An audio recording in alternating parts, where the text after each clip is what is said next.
I'm Jill Stokold with George's Media Group, and I'm excited to welcome our panel of experts and our viewing audience today. Let me start by thanking AARP Louisiana for sponsoring this important discussion. We appreciate their partnership delivering critical information about fraud in today's digital world. Now I'd like to introduce our panelist, Dr. Fani Vujruve. He is an assistant professor in the Division of Computer Science and Engineering at LSU and a faculty member at LSU's Center for Computation and Technology.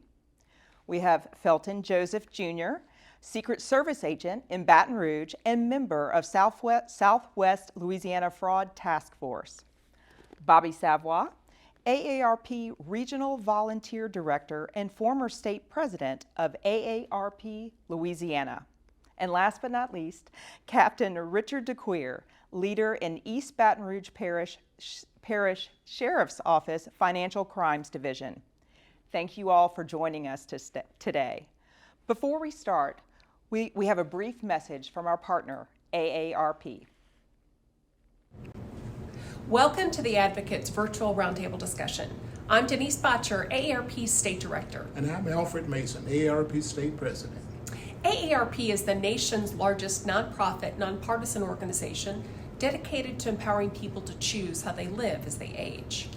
We work to strengthen communities and advocate for issues impacting older adults and their families. Here in Louisiana, we know that fraud is a significant concern for older adults. And it's not just a financial loss, it's a betrayal of trust that can have lasting emotional impacts. And we're here today to shed light on the types of fraud targeting older adults and provide valuable insight on how to stay safe. That's right. We've seen everything from healthcare scams to counterfeit prescription drugs to fraudulent investment schemes. And unfortunately, the list goes on. And with today's technology, scammers are finding new ways to deceive people every day. It's why being informed and vigilant is more important than ever. We encourage everyone to visit AARP's Fraud Watch Network online. It's a great tool for keeping up to date with the latest scams and learning how to safeguard your personal information. We hope you enjoyed today's discussion. All right, let's get started. So first, I'd like to open it up with a couple of questions for all of you. Right. So what is phishing, and how do seniors distinguish between legitimate communication, say from a financial institution or a government agency, and phishing attempts? I could start off with the answer. Phishing is a digital scam mechanism that's often used by cyber criminals, and the phishing could happen in emails, it could happen in web pages, but the underlying phenomenon that's common to all phishing mechanisms is that the scammers imitate the look and feel of something that's legitimate and benign. The problem in the digital world is that everything can be copied exactly at a pixel level. There's no way to prevent that. So you can have an alternative web page that is phishing, but it looks exactly like your original web page. No spelling errors, no logo issues, everything will look exactly the same. Same with emails. You could get an exact email like you get from a legitimate one, but this could be a phishing email. The only way to differentiate is looking at what the source is. Like, for example, for a web page, at the top, you can see the spelling of the web page site. And the spelling could be something like google.com with 2 O's in it. You need to pay very close attention to the address because someone could very easily register something Google with 3 O's in it. And that is being controlled by the scammers. Everything else looks the same. So it's very, very important to pay attention to it. Same thing with emails. When you receive an email, it's important to see where the email is coming from because everything else will look exactly like the benign one. And that. So, Jill, what we tell people that come to our workshops is be skeptical. Don't just assume that it's legitimate. And like you said, when you look at that email address, if you can click on the email address without responding to the email, and you'll see that it's always not who it appears to be from. And so, again, it's It's a shame we have to be skeptical about everything that we do, but in this digital world, it's just very important. No, those are very good and key points. But one thing we also want to remember with the tool of phishing is just like fishing in the real world. You're just casting out to see who you get. So while some of it may be directed at a target specific person, but usually it's like in mass. So it's sent to multiple entities, either an organization or just an email list, a distro list that the scammer or the criminal has obtained. So they're phishing. They're just trying to get whoever they can on the hook. Yeah, our rule of thumb with that is to always, if it's from a financial institution, just verify. Call your bank just to make sure that they did send you some type of correspondence. And that would be the easiest way just to verify it. Before opening and or clicking on anything in the email. 100%. Just to make sure that Yeah. is what it is. Sure. And if it's your bank, they're going to tell you immediately. And then you know, hey, okay, we need to go forward with this. Or just not to. Right. And if you don't have certain institutions or you don't communicate with them, just delete. Just go from there. It's not for you. If you don't have a certain credit union, that's obviously not yours. So feel free to delete and move on. Right. One less thing to look at. Yes. It's almost like getting junk mail in the mailbox. Right. It's the exact same thing. It's a great way to, great analogy. What resources are available for those who have been victims of cyber fraud, and how can they seek assistance and support? There are several aspects and places people can go when they're a victim of fraud or some kind of cyber attack on their personal email, their bank account, things of that nature. FTC can always contact the ftc.gov to file a report with them, identity theft. Contact your local law enforcement. We always encourage. You can contact the U.S. Secret Service to advise us of this, and we take those reports seriously. And we need those reports because usually what we find is if one person is a victim of these phishing attacks, there's multiple victims. And we usually take that information and kind of build our cases and kind of leads us to our suspects. And we can see if it's affecting a geographic area, it's affecting certain customers of a certain website. And so that helps us with our investigations, and it helps us identify where the gaps may be, and we can help prevent this in the future. Jill, AARP also has a resource, the Fraud Watch Network Helpline. Well, Fraud Watch Network and then the Fraud Watch Network Helpline, the Fraud Watch Network, they can go there to find out what kind of scams and identity theft might be happening not only around the country, but in their particular area as well. And then there are volunteers who staff the helpline where, victims can call and talk to them and, if nothing else, commiserate. If you lose money to fraud, there's a very small chance that you're going to recover any of it, most likely not. So the thing about reporting, like he said, is very important. Report it to law enforcement. If it's reported and if you know about it, you're less likely to engage in a fraud scheme or some identity theft scheme. And one big thing we've found, most people become embarrassed that it happened to them. But everyone must realize that you're not the only one. And by you reporting it, it helps us help someone else not become a victim. Right. One of the things we as a Secret Service and as part of our cyber fraud task force, yes, some of the funds may not be recovered, but we do diligent work and we are successful sometimes at recovering some of those funds. And if we don't know that you're a victim, how do we know to get some of those funds back to you? So we're always seeking that information. Yes, it may be embarrassing. It may be a lot. It may be detrimental, but report these things somewhere to some either law enforcement or to one of the agencies or to AARP on their website. That way, hey, we've identified the victims. Here's the money that we did get back from that guy or from a fund. Here's your portion of it. And that's something we love to do at the Secret Service. Great. From a technology product perspective too, these days we are seeing for example, email services have report phishing buttons.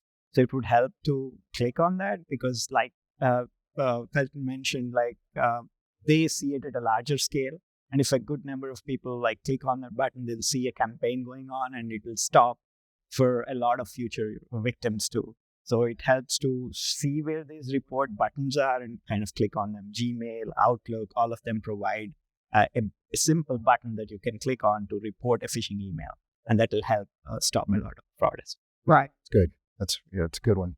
All great points. You don't know what you don't know. So, and by reporting, you potentially could recoup some dollars or whatever and help others.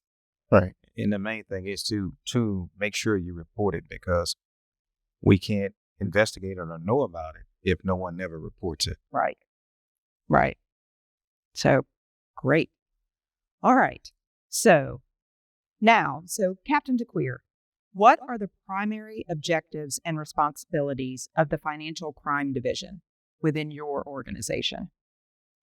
Within my organization, we try to be somewhat proactive when we learn about different schemes to kind of push it out to the public.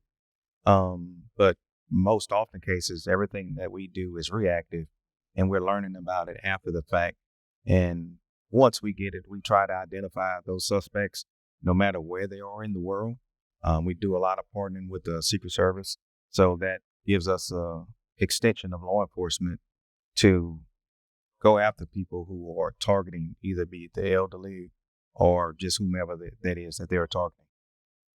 Great. All right. Dr. Vidrevu, can you provide an overview of your research project and its objectives regarding how individuals ages 65 and older are being targeted by misleading ads? Absolutely. So I focus on a lot of different kinds of scams. And one of the projects that I worked on, research projects, we focused on telephony scams. And what we've noticed is that advertisements are distributed via internet. This can be done by legitimate means, by purchasing ads from Google or Microsoft.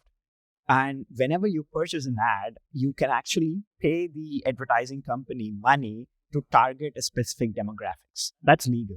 And so what we've noticed is that scammers are specifically targeting people above 65 years old by telling these internet companies, hey, we want the ads to be seen by them.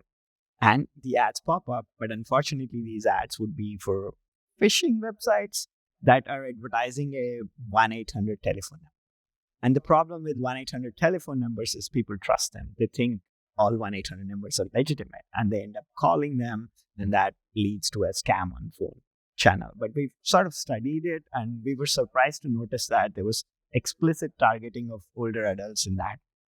So we're continuing to research on how these phone calls go, how people scam, where the scammers operate, and things like that. So this is one running a line of our research where we're focusing on scam. And you find that age group tends to make the phone call versus click on the ad, or? Yeah, I mean, so it is happening in two ways. Sure.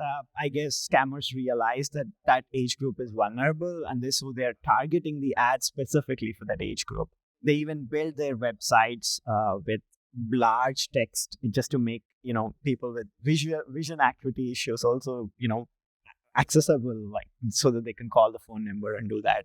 So yeah, and because this group is vulnerable, it's a feedback mechanism where they're explicitly targeting them. And so yeah, we've noticed a lot of that. In fact, one of the interesting findings was that in our research, we infiltrated the scammer groups, and we've started looking at what their communications are. And so what they do is, once they realize that a group of people are victims, they sell their contact information for money, saying, hey, these people were victims before. Because with scams, the problem is, if you find a person who fell for a scam, they would likely fall for another scam. So their information is sort of valuable, and they kind of sell it as a product in their markets. So that's So the scammers are using their own research, identifying it, making additional money by selling it to other people for additional scam purposes. exactly. Right. They kind of piggyback off of other scams. So you'll see someone who falls victim to a scheme or a scam gets recognized, kind of that scheme or scam gets stopped. And next thing you know, they have that person's information and they'll recontact that person for another scheme or another scam, and just to use them to kind of facilitate another scheme that they're part of. The bad part with this is that usually law enforcement or the financial institution or even the email company has contacted that victim and says, hey, you're part of a scam. You should, cease and desist what you're doing. Don't do this anymore. Don't send money. Don't receive money. Don't send emails. And then as part of that, they see a way of recouping their own loss. So they'll continue with the scam and with the scheme and target other individuals, which, that piggybacking, is becoming more and more of a problem that you described. It's just so many, like if you already have certain people engaged, why do I have to go out and seek new victims when they'll do it for me? Right. And that demographic is so trusting. And they did not grow up with computers and many computers in their pockets, such as a cell phone. Right. And so, I know in talking with loved ones who are fall in that age range, they when the phone rang in the olden days, you answered it. There were no answering machines and it was exciting. Right. So, all right. So Felton, what role does the Secret Service play in combating cyber fraud, specifically as it pertains to protecting seniors? So the Secret Service mission is not only to protect the president and the vice president and their family members, but we're also charged with by Congress to protect our financial infrastructure. That's our banking infrastructure. We take that very seriously. And the way we go about doing that is investigating different schemes, either counterfeit, anything that does with checks, treasury checks, things of that nature, anything that kind of touches the financial institutions here in the United States and abroad. One way we do that is through our partners, either federal, state, or local law enforcement, or with academia or with private entities like AARP. A lot of that we're doing now is just education, letting the population know what's going on. There's only so many Secret Service agents. There's only so many law enforcement. There's only so many people in academia. There's only so many entities. But if we all partner together to kind of get the mission and like what we're seeing out to more people, hopefully that word and that seed gets shown and shared with other people and how to do that. We do a lot of presentations to elder demographics, and we do a lot of investigations. We see just a lot of it now in this time frame that we've kind of talked about, who's being targeted. We go and meet with these people and talk to them. We bring them in and we try to just meet them where they are to get that information and share it. So Bobby, what are some common red flags indicating potential fraud, and how can organizations effectively address them? Well, from our experience speaking with some of our members and people that come to our workshops, if you get an inquiry and it looks like it's too good to be true, it probably is. And again, be skeptical. Make the call to a number that you know to be accurate. Some other red flags. I'd have to say that's probably the biggest one for us, and the folks that we speak to. Offers that are too good to be true. And what about in the reverse of that? Something that might be jarring or shocking, like, kind of like a fake, you've already been a victim of a fraud. Well, and there are several versions, some of the old stuff that we've seen years ago reappearing or some kind of a version of it. And I mean, other than just being skeptical, I think that's probably the biggest thing. And we got to remember, these people are criminals. They call you out of the blue. You get a call out of the blue from someone that you're not expecting, or maybe like your bank or the Veterans Administration or the IRS. They generally will not call you unless you have already started some kind of a communication or dialogue. And so you get these calls. It's not a call you should be getting. You don't have to be nice to these people. You didn't call them; they calling you. So, I know we have good hearts. The people from my generation, we want to do good things. We want to do the right thing. But when somebody's calling you and they're trying to scam you or beat you out of your hard-earned money, you don't have to be nice to them. Just hang up on them. That's good advice. And, and again, to your point, it goes against that generation's natural demeanor. Yeah. But, kind of the trust but verify, like, okay, if you're going to be trusting, please verify this before you act on anything. Great. Kind of piggybacking off of what he just said with the old schemes. One of the older ones I've seen is coming back around is the Publishers Clearinghouse scheme, where they're telling you won X amount of dollars, but you need to pay the taxes on the money. If you win some money, promise you, they would just take the taxes out of whatever winnings. You should never have to pay money to get money. Right. No, right. And, just looking at some of those items that are jarring, that we hear about, and maybe we'll discuss some of the telephonic, conversations. If your grandchild has been kidnapped, or if the police are coming to arrest you, I've never heard of any agency accepting gift cards as payment, and I've never, been where if a grandchild was truly kidnapped, that you cannot contact law enforcement to deal with that. So, one thing we see with a lot of these that, it is unexpected. You get this call, hey, a lot of it is just persistence on the criminal to the victim. No, you got to act now. You have to act now. You have to act now. We all know, we've all grown up in this environment. There's not too many things that are really a rush. There's accidents, people get injured, but that's usually in front of us. Anything over the phone or email, it can usually wait, or take your time, deal with it, and think about what you're doing. We never, ever take gift cards for payments. And we won't ever tell you someone's going to come pick up the cash from you. Right. You'll either have to go to a government agency, go inside, and not meet someone in the parking lot of that place.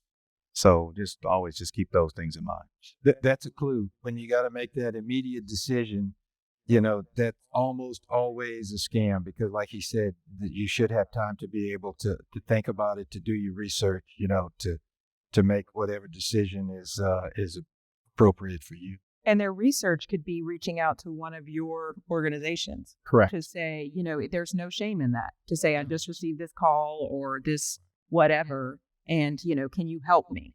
Because again, this generation logging onto the computer to verify things and so forth, that might not be their first go-to. They want to talk to a human. Right. And help them. As they should, probably. Right. That's usually your best bet. And one other key thing, when they try to keep you on the telephone, tell me, oh no, don't hang up. That should be a immediate red flag for anyone when they tell you can't hang up, you can't do this, or you can't. They're trying to keep you from verifying it. So, and trying to keep you on the edge just to make you think, okay, you have to do this right now. When you're dealing with any type of law enforcement agency, you will always have time to do what's always going to be in your best interest, because sometimes, just grabbing money out your bank account may not be what you need to do at that point. You may need to make some other type of arrangements, and you will always have time to do that. As a follow-up, I guess, we're seeing two trends here. So what's too good to be true, and the other alternative, too bad to be true. Right. And so maybe IRS saying that you're delinquent and making phone calls, and then your son getting kidnapped, right? We saw two. What we saw in the digital world, what else is that? A pop-up saying that your system is infected with a Windows C blue screen coming up and saying, call this phone number. Don't call it. Just turn off your system and turn it back on. Because probably that's a lie as well. Again, it's too bad to be true. You get an email saying you subscribed to a service you've never heard of for $800. Too bad to be true. Maybe just delete the email. Right. So these are certain cases, or verify with your alternative source. Like the moment you get a bad news or a good news, verify with an alternative source. If you say someone you subscribe to $800 service, check your credit card bill. Maybe you did not. if someone says your phone is if system is infected, turn it off and turn it on. Just verify from an alternative source, just to confirm that, I guess. And just to piggyback on that, either too good or too bad, the idea is to psychologically put you in an emotional state where you don't think well and you do not make logical decisions when you are under emotional distress, good or bad, like taking to the extreme. So I guess it's good to keep that in mind. Absolutely. No, I mean that is right on the hitting the nail on with the hammer. Just find a source that you trust, and we try to direct people. Hey, contact your loved one. You don't want to listen to Special Agent Joseph? That's perfectly fine. I get it. Contact someone you trust. There's someone at the bank you've dealt with face to face that there's a loved one, a son or a daughter, or a spouse. Ask them about it. And then even then, if maybe you don't trust these people, ask someone outside that circle, maybe at your church or your aging community or somewhere that you deal with. Hey, I got this. This doesn't make sense. Hey, no, that may be a scam. Let's talk to someone else about this. But verifying the information with the scammer is never going to work. Right. The first time, this is years ago, that I got a communication from the IRS. You get a communication from the IRS you're not expecting. Yeah, it could be true, right? Right. So that was a learning experience for me because fortunately it wasn't true, but it could have been. Right. And to your point earlier, it is okay to just hang up Oh, yeah. Absolutely. and not engage. These are criminals, they belong in jail, not out trying to solicit and scam older adults, veterans, even, young folks today. So Right. I mean, it affects everybody. pervasive. Absolutely. So, sorry, just to add, my first year in the US, I got a phone call from IRS. I guess welcome call. I don't think they do that. And they said, no, but they were going to arrest me in like an hour. And I was scared for a bit, for sure. Yeah, that's what happened. It's good to discuss what kind of scams happen because I think, like Felton mentioned, they happen en masse. They happen. And so, like Richard said, don't be embarrassed. Talk about it because probably somebody else is facing it. And you could see the patterns in there and because there are only so many stories that these people can come up with. There are successful stories and they keep reusing. Just between us, we see 2 of us got IRS calls. Yeah. There is a pattern and it's good to discuss what you see. Yeah. Absolutely. We learn from each other, and the more we learn, the more we can help others. And some of the things that we hear in our workshops, I mean, it's heartbreaking. People that can't afford to lose a few dollars, maybe less than $500, and it's the difference between maybe they can't pay their rent, they can't pay their meds, and they lost it to this criminal. Right. Dr. Vidrevu, tell us more about how you assess the impact of the misleading ads on the elderly population's beliefs, their behaviors, kind of like diving into what we've been talking to in their financial decisions. You mean like of the ads or the impact, like just in your research, like what are you finding? Like how is this, how is it truly impacting and changing their behavior? Yeah. So again, going back of what our findings are from the infiltrated communications, we saw between scammers and what they say is, well, they not only, they sell phone calls. Like for example, once they hook victims on, the scammers sell a live phone call to other scammers because their job is only to hook people on. Like they make nice websites and to lure people in to call them, a 1-800 number. But once they get a phone call, how do they monetize this call, make money out of the victim? They sell this to another scammer who's experts in scamming people, right? Convincing them to pay money. Now, what we've noticed is that the success rate, at least that they are claiming for these phone calls, is about 20%. So what they say is 20% of the phone calls might end up becoming successful in victimizing people. This is way, way different from phishing emails where you have to send like 10,000 emails before you can click on one. So what it means is that this is a much more lucrative thing for the scammers if they can get hold of a live victim in the target demographic there's a very high chance that you might convince them to get. And, in a little bit of research I was doing before I met with y'all today, I saw where there's so much emphasis on the scammers building rapport when they're on the phone with potential victims. They're very, very, it's not like I am reading a script, they're very good. They are, engaging with, you remind me of my grandmother or blah, blah, blah, blah, blah. Yeah. It's like they psychologists, and they're trying to develop that profile of the target, so to speak, so that they can get to the point where they'll steal something from them. And I mean, they professionals, and unfortunately we not, so that's why we just got to be skeptical. Well, let's talk a minute about the number of personal information that's stolen, and probably amongst us, our identities have been stolen multiple times. And so there are a lot of things that these criminals do with that information. They might sell it right away, or they might keep it for years. That information might not come back, your personal information, maybe years down the line before it's actually sold and used. And, you buy one of these services that tracks your credit and protects your identity, and you do it for a year or two. Well, maybe that's not really done any good for you, because years from now that information will be back in the dark web or in the dark market. No, I think we do see a lot of that where the criminals do. All they have is time.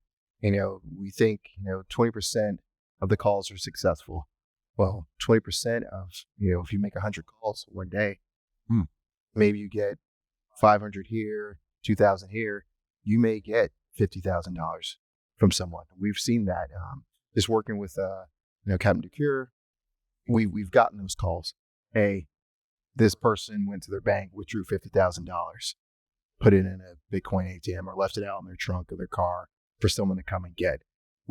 So that's one person out of maybe 100, 200 calls that were made that day that they were successful with.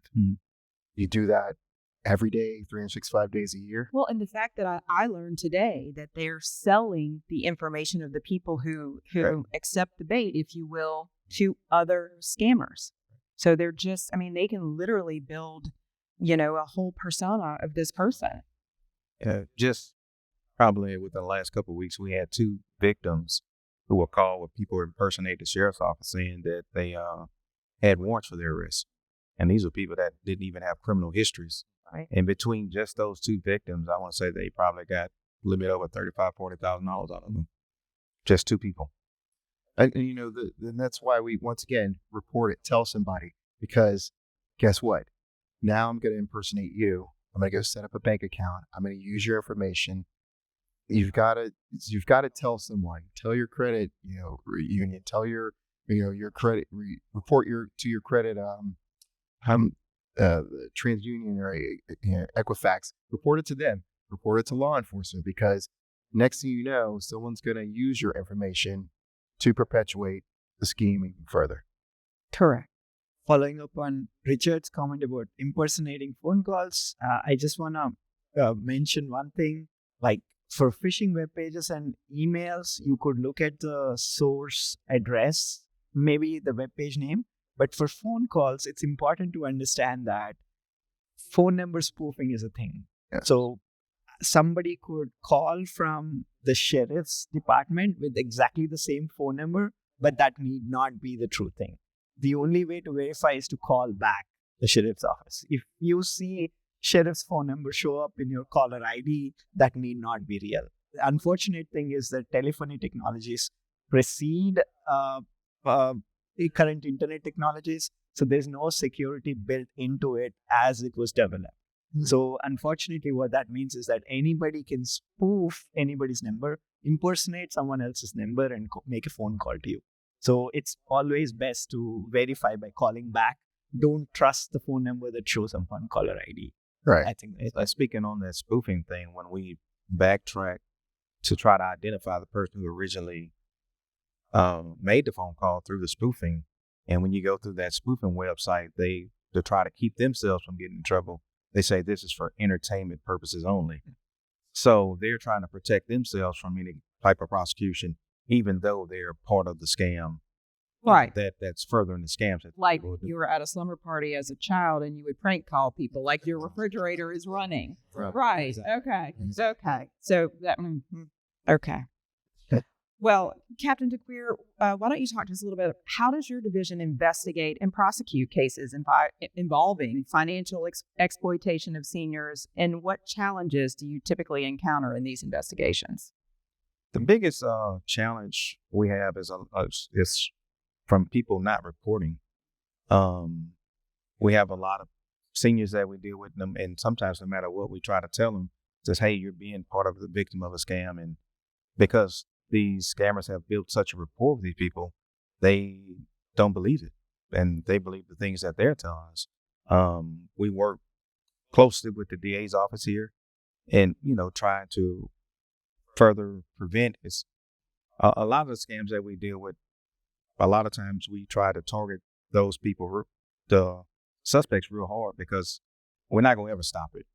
But the biggest thing we try to do is we try to target and do so much enforcement toward those scammers that we at least push them out of our area. Right. It's kind of sad to say it that way, but if we can protect our area, it's going to be up to that next law enforcement agent to continue doing what we are doing. But that's been the biggest issue we've been dealing with lately. Right. You don't know what you don't know. We do not. What I enjoy about our aspect, as part of being the coordinator for Louisiana Cyber Fraud Task Force, we have East Baton Rouge Sheriff's Office. So like that information gets fed to us. We coordinate together, which then I can share that information quickly with other parishes, with other police departments. Hey, this is what's going on right now. Look for this. I can share it with academia, with those partnerships. And, what we see is, when we go to the district attorney's office or the U.S. attorney's office, hey, we've established this through our partners. Here are the cases. The one-offs, it's hard to sometimes get prosecuted because we know it's going to be a long road to track down who the scammer is. But if I have 10 or 100, it's kind of one of those things like we know we have a true problem, and some of the scammers, unfortunately, I'll tell you, been children. I've seen kids do it. Right. I've seen, the organized groups that are, overseas do it. And, and like I told you earlier, sometimes the victims then become part of the scam themselves, which we've had to go arrest and prosecute, which, on a personal matter, like you're like this, you're someone's grandmother. And now I have to arrest you, take you in because, some department has already told you, hey, you're part of a scam. You need to knock it off. The bank has probably told you. You've gotten some other information. Hey, you're part of the scam. Stop. And now I'm here at your door with a warrant in hand because you continued the scam. So we see a lot of this. I think just partnering, like sharing the information, is just a big aspect. And that's great to, because you're the parish level, you would be state again. And so no matter where the information is coming from, the fact that y'all are communicating, so, you get one and then you can look and identify like, hey, this is the same thing. Right. So, that's as a member of the state, I'm excited to hear that. You can run, but you can't hide. Right. Exactly. Right. So Bobby, why don't you tell us how has technology evolved in detecting and preventing fraud? And what are the latest advancements in this? Okay. Say that again. Sorry. Absolutely. We all, coffee's a good thing too. How has technology evolved in detecting and preventing fraud? And what are the latest advancements in this field? And this can really be open to the floor. How has technology evolved? I guess from our perspective of older adults, one thing that we do see, I don't think that older adults are necessarily technical savvy like some of our younger folks might be. And I don't know if that's a good thing or a bad thing, because with technology, at least they can monitor their checking accounts. They can monitor their bills. They can see, if they get a call and they say, "Oh, you owe us some money," or "This check didn't go through." They can go to their accounts, and they can do it immediately. So that's been one thing that's been helpful. However, I don't think that. I mean, I don't have necessarily the numbers to support it, maybe just anecdotally, but there are a lot of people who still feel uncomfortable using the technology that way. And so they still depend on a phone call to their banking institutions, as an example. So that would be one thing that I say that has been helpful, or it could be more helpful. Right. And then also just the technology, like you were speaking of, the spoofing of phone numbers. I imagine just the exponential increase in the number of people who are victims of fraud. Yeah, and Over the last, 10 years. I had, when you were talking about spoofing just a minute ago, I had a call on my cell phone. The caller ID showed it was my number calling me. Right. So we got spoofing is a big deal, and people, especially older adults, take it for granted that this is a legitimate call from a legitimate entity, and it might not be. And so we try to get that message out to people. If it's a number you don't recognize, you don't have to answer. There's also a thing that you can, if you put your family numbers and your doctor's numbers and pharmacy numbers, important numbers in your cell phone, you can go to the settings and set silence unrecognized calls, and that call will not ring. It'll automatically go to voicemail. And so then you can decide whether or not you want to return that call. So that's a technological advance that is also helpful, but probably one that's little known. No, that's great. Because again, as I spoke about earlier, like that generation, the phone rings, you answer it. Yes. Right. Yes. So that way, I mean, I don't know how many of the scammers leave messages.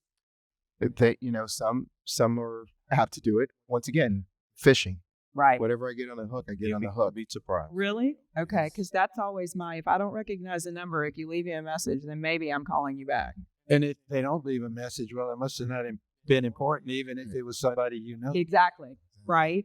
Same thing. If I see an email that I think might be phishing, even if it's from like someone that I should have a relationship with, if you will, I won't open it. And I'm like, if it's really important, they will email me again. So Absolutely. It's unbelievable the number of people, and I'm not judging and I'm not being critical. I'm just saying that people get a call and they don't recognize the number. They answer the phone and then they have this big conversation with a crook, No. So, one thing, I try not, when we do presentations and outreach, I say, I'm not trying to be ageist, but you function your whole life without digital currency, without certain aspects of the system, financial system that are new, like technically savvy. And if you're not comfortable with those things, you don't have to use them. You can still go. We still accept cash all over the country and all over the world. If you want to go write a check and deliver it somewhere, you can do that. You don't have to actually put it in the mail sometimes, but that's an option. So there's still things that you've all used and worked with that have worked. If you're comfortable with that, use that. If there's an issue with that, where the problem now originates. Once you start branching off to other things, you're kind of opening yourself up to it. And that's fine if you want to do that, but understand the risk that you may take because you don't know. And yeah, we're not, against people learning. I'm all about, teaching and sharing. But if you've never used Bitcoin and you don't have a need for Bitcoin, I always ask, I was like, what would you do with it? You didn't know about it. And they're like, oh, I wouldn't use it. You're like, all right, continue that way sometimes. Yeah, I'm a computer science technologist, but I completely second what you said. If you're not comfortable continue be doing what you're comfortable with, because with technological advancements comes the what we call as a threat surface area that increases. Right. Because if technology increases, the kind of like attackable stuff increases, right? Right. You mentioned cryptocurrencies. Like we've had a recent project focusing only on scams, cryptocurrency scams happening on Twitter, and there are a ton of them because they're like bots. With cryptocurrencies, the issue is that there's no central authority to call. You could call your bank if you have a problem with your Chase bank account. You can't do that with cryptocurrency. Bitcoin doesn't operate a call center to call. And the issue there is that people just trust scammers and they end up losing. So there's a lot of scams happening with this new technology. Well, technology is there for the good too. There are good things happening. Right now, some mobile carriers identify suspicious phone calls and sort of like give a message. So that is good. But again, with technology comes the bad stuff too. When talking about spoofing, what I see very often is that when I receive a phone call, I have a Georgia phone number. I have like a 678 phone number.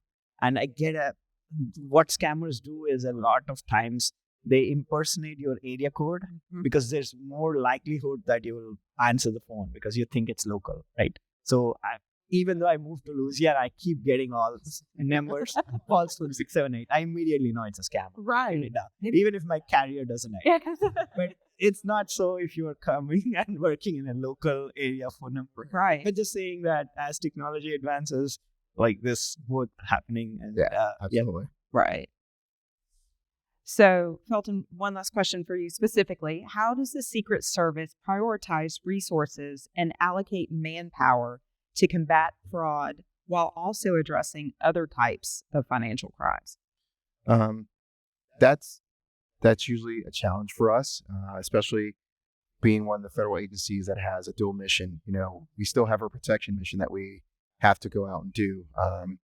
But with that, the way we prioritize some of these things is we look at some of that information that's been shared with us, or if it has not been shared with us. If there's a new scam that's going out and it's affecting our geographic district area, we kind of then put that kind of at the top and say, hey, this is new. Some of the older stuff is not that we're neglecting it, but we know what's already happening. We've already addressed it. The new stuff, we're trying to get ahead. Instead of being as reactive sometimes that we're trying to be proactive. So we hear about a new scam or something that's going on in a different part of the United States or the world, we try to get ahead of that and let people know, share it with our partners on our task force. One of the best things that we do, I think, is just outreach and just sharing the word with people, like how this is affecting you, affecting this demographic, affecting this region, what is being used and how you can combat it. Once again, there's only a limited number of Secret Service agents, even here just in the state of Louisiana. Then our task force members, our partners, they have other things that they have to deal with, some of the, violent crime and things of that nature. But when we partner together and we can see these things, we say, okay, the criminal has evolved. They're not doing this anymore, or they're doing this. This is how we're going to have to combat this. This is the information we're going to have to get out and let everybody know this is what the scheme is and what the scam is. And then sometimes a lot of it's just calling our partners. Hey, do you know Sheriff Department X that your department is being used as part of a scheme here in the state? Sometimes they know, sometimes they don't. The IRS, they've known for a while. CBP, Customs, they've heard it for a while. But very rarely, I've never really heard of like someone impersonating a Secret Service agent. But recently, we have a case that we're investigating where someone's impersonating a Social Security agent. That's unheard of, not common. So that's a new form, a new scheme that they've now evolved to. If you get used to something, Customs, I know they're not going to call me. FBI's not going to call me. The Sheriff Department's not going to call me. But I do get Social Security, especially for, the demographic of the age. They get Social Security. They get Medicaid. So now they're getting this call. It's very important. All right. So one last question from an AARP member.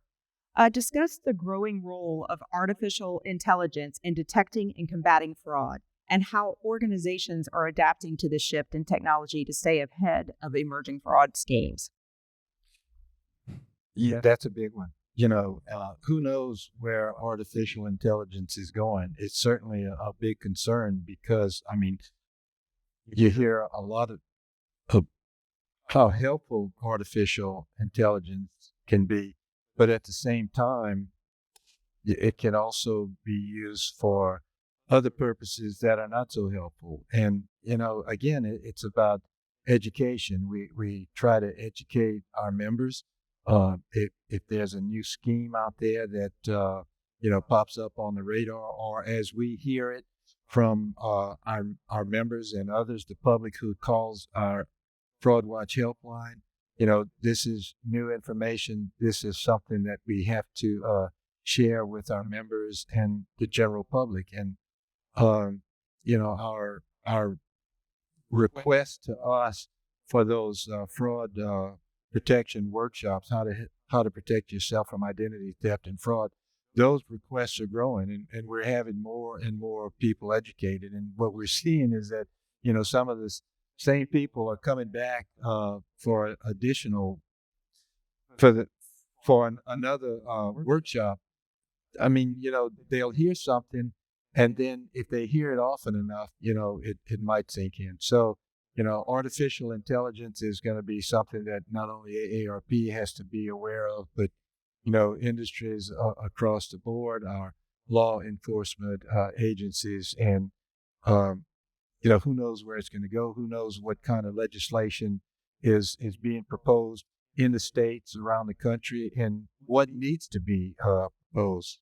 So, it's just an area of concern. Right. Any other closing thoughts? We just always encourage people to take a moment, think about what you're being asked to do. And if you are a victim, or if you're not a victim, you don't fall scheme to it, report it anyway. Report it to someone. Tell somebody. Same thing. I think the scammers are essentially trying to get you into an emotionally vulnerable state. You don't need to comply, although the situation looks like you need to comply. There's very very rare occasions where you ever need to do that, like stick on a phone call, don't turn off your computer. Like, nothing really in the real world happens like that.